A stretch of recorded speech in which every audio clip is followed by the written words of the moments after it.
friends. Welcome to my basement studio. It's day 20 of my 100 days of making comics, and I thought I'd do something fun. I guess this is fun, a studio walk in the middle of the night. So this is what my place looks like. You know, I kind of picked up, but let's keep it real. It's messy sometimes. It's messy. Let's start with my desk. Well, you know, this is a nice mirror. And my desk. Nothing too out of the ordinary. I got some sandalwood burning. Sipping on some liqueur. And working on some comic books. This is the junk corner. It's full of my past work. And man, is it a fire hazard. There's my drafting table. When I got this from a classified ad, and I used my dad's truck to go pick it up, and it was probably almost 2 hours away. Well, on the way back, the truck broke down, and I had to get my dad come pick me up, and I had to leave this drafting table on the side of the freeway overnight. I was so worried somebody was going to take it because it was so dope. I mean, look at that. Luckily, you know, there was no draftsman on the freeway that night, or else it would have been gone. Yeah. We got a couple things from our landlords when we moved in, like this amazing couch. We probably should have just said, no, we don't want that, because it feels like sitting on a pile of cardboard from 1960. There's Phone Bone over there. Hi, Phone Bone. But this sealed the deal. This lantern right here. This is why we moved in. Look at that thing. You don't see that sort of vintage quality every day. And if you do, you probably live with your grandma. This will tell you how much I really love this lantern. You know, I had to do a portrait of it. There's a self-portrait I did for school because I smoke so many cigars and play so much poker. But, you know, self-portraits are fun. I try to take that one to another level. I tried. So that's my place, you know? I got some artwork up, again, from school. Some paintings from school. This one's actually when I worked construction for about 7 years. And this is the last year that I worked construction. This is my last carpenter's pencil. Not that I hated it. I mean, it's tough work, but it's good not doing that forever. I mean, that way. Hope you guys enjoy my studio. It's a dope place. We'll get back to work, you know? You guys also sent me a couple of good questions. I want to answer those. Thanks for sending them in. I appreciate that. The first one's from Steve Brute, who's also doing the 100 Days of Making Comics Challenge. He's just a couple days behind me, which is exciting. So check it out. Have you thought of how you'll be inking the comic? It'll be interesting to see if you go fully traditional, digital, or a mix of both. And I'm going full traditional with this comic. I'll be inking it in this book right here. It's 95 pages.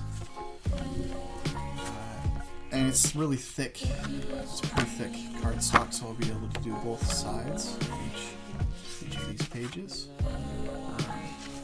It's not that I don't like digital. I mean, I've worked with digital before. I feel I'm a lot more comfortable with traditional, and I have this romantic idea of actually creating a book, you know. And I know that's exactly what we do, even when we work traditional. You're gonna, you know, create some pages, print them out, put them in a binding, whatever. You're gonna be able to hold that book, but I really like the idea of, you know, like at the Dark Ages, where these monks were just like toiling away creating copies of books by hand, or just writing a single book by hand.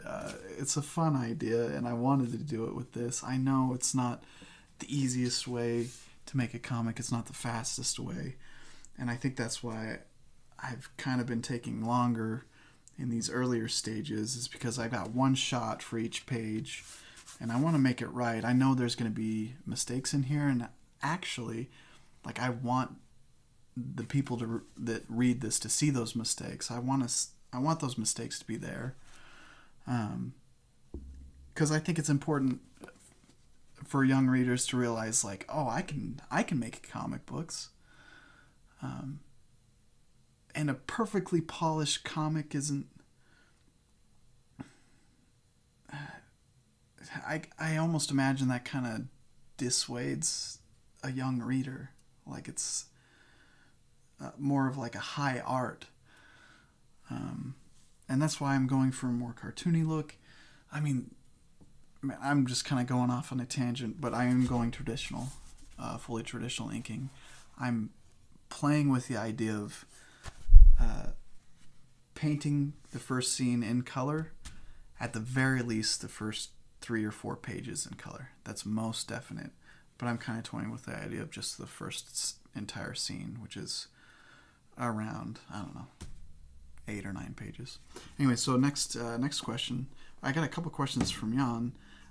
Thank you for sending those in. If you don't know Yann, he's an alumni of the 100 Days of Making Comics challenge. He's finished it before, and he's working on a crazy awesome comic called Fosphor. Go check it out. He asks, I love to hear a recap every so many videos on what your comic is about. And I'm bad at that, man. My comic's called Little Adventure. It's about a brother and sister named Tolly and Ann who go out into the wild for the first time. And they're only 5 inches tall, so the wild is pretty big. That's kind of the elevator pitch. I'm not really good at elevator pitches, but so these little small characters, they actually head out in the wild by themselves to go to school for the first time, and their mother actually heads off in the other direction to look for her lost husband. And I'd love to talk about it a lot more, but I mean, I have so much story for these 95 pages or so. It's hard to just kind of dive into what it's about, or I'm going to think about how to do that in the future. But anyways, your second question, Yann, what was the last great comic you read? Just a couple months back, I reread A Drifting Life by Yoshihiro Tatsumi, and this comic is dope. It's an autobiography of Yoshihiro's life in the 40s and 50s, growing up selling manga. He was a manga artist, and they call him the grandfather of modern manga for good reason. This book is really good. It's really slice of life sort of stuff. This guy must have an insane memory, because he has so many details about every book that he wrote, every friendship that he had with publishers and other artists. It's really interesting stuff. Next question, though. Is the Salt Lake actually salty, or is it like Chicago, which is not actually windy? The Salt Lake is salty. I swam in it once when I was a little kid. I don't really remember. It's salty enough that you naturally float to the top. So we went on a field trip when I was in elementary or something like that, and they just let us, just go out there. They don't worry about kids drowning or anything like that. It's pretty salty, and the salt flats, for whatever reason, the salt flats are super flat, and they used to do a lot of like racing there. Would have to guess that if you went there and you like licked the salt flats, it'd probably be super salty. Anyways, and your last question, Yann, is there a huge inspiration behind riding birds in your comic from elsewhere? And the answer is not specifically.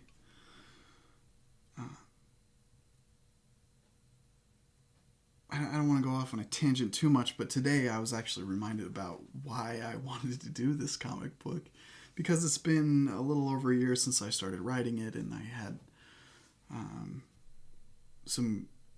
I had this idea in particular in mind from the start.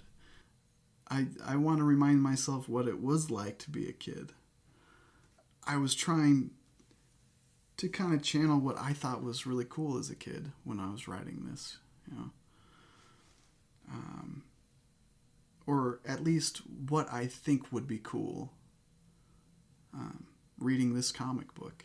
So bird mounts sounded really cool.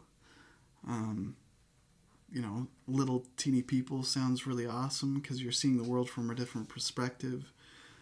It's, of course, a growing up story as well. Monsters, sweet weapons, magic, quirks, all kinds of things that I want my childhood self to be like, oh, that's awesome. Anyways, thanks for sticking around, you guys, and checking out my studio and listening to me ramble about stuff. That's really awesome of you. And thanks for, watching my videos just whenever you catch them. I appreciate it. And day 21 is coming up. We will move forward with these roughs. I wanted to get them finished today, but they're not finished for this scene. It'll take a little bit, but we will see you tomorrow. Peace out.